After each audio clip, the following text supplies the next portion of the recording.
देखो reflection of light,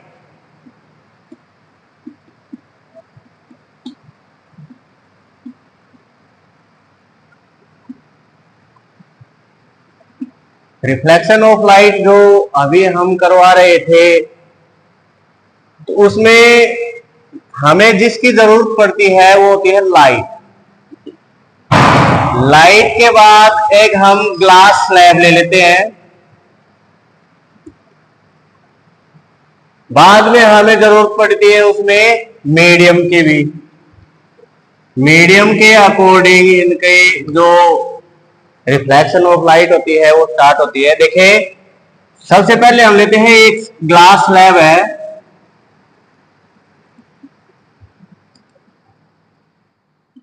इनके नाम दे दिए, टॉर्च लेते हैं हमारा एक,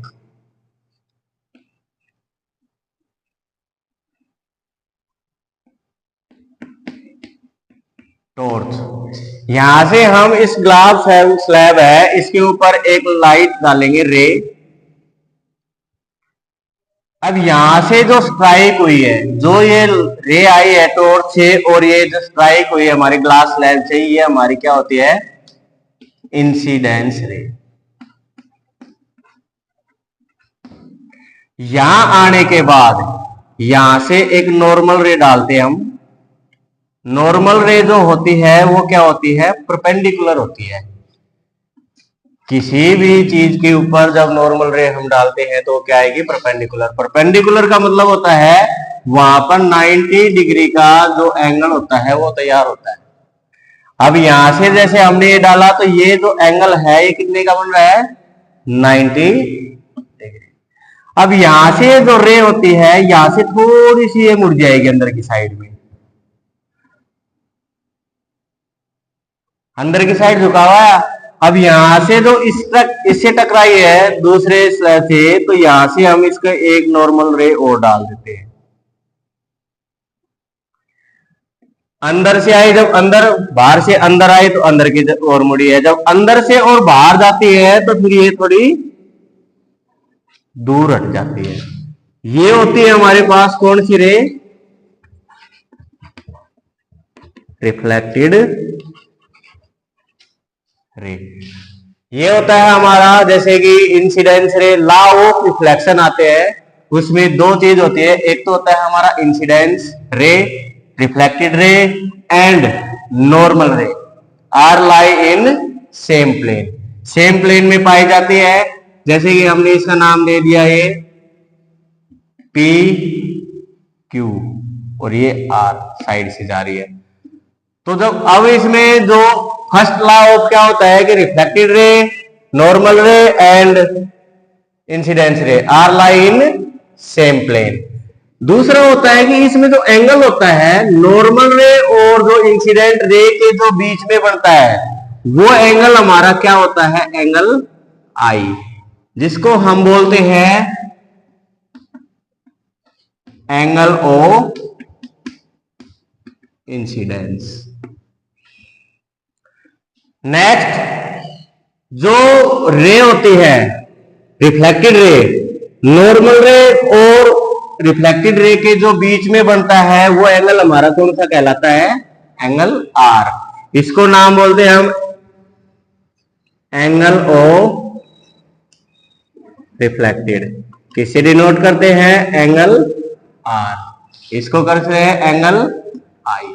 दूसरा लॉ क्या होता है रिफ्लेक्शन ऑफ लाइट का, कि angle of incidence is always equal to angle of reflection. ये इसका दूसरा लॉ होता है। तो समझ में आए, इसका एक्सपेरिमेंट करके देखते हैं। वाटर और ग्लास पेंसिल, इस पेंसिल से देखें किस प्रकार से झुका हुआ होता है, किस प्रकार से बेंड होता है।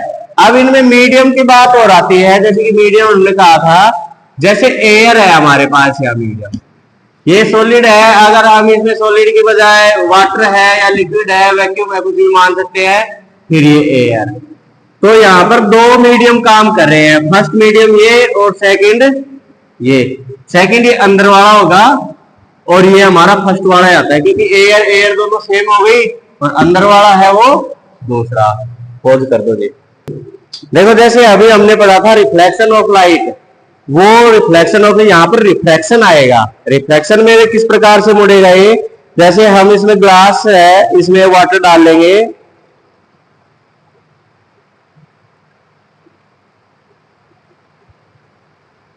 वाटर डालने के बाद एक ये पेंसिल है, देखो आपको ये पेंसिल बिल्कुल सीधी दिखाई दे रही है, लेकिन पानी में डालने के बाद अगर आप देखोगे तो इसमें से देखो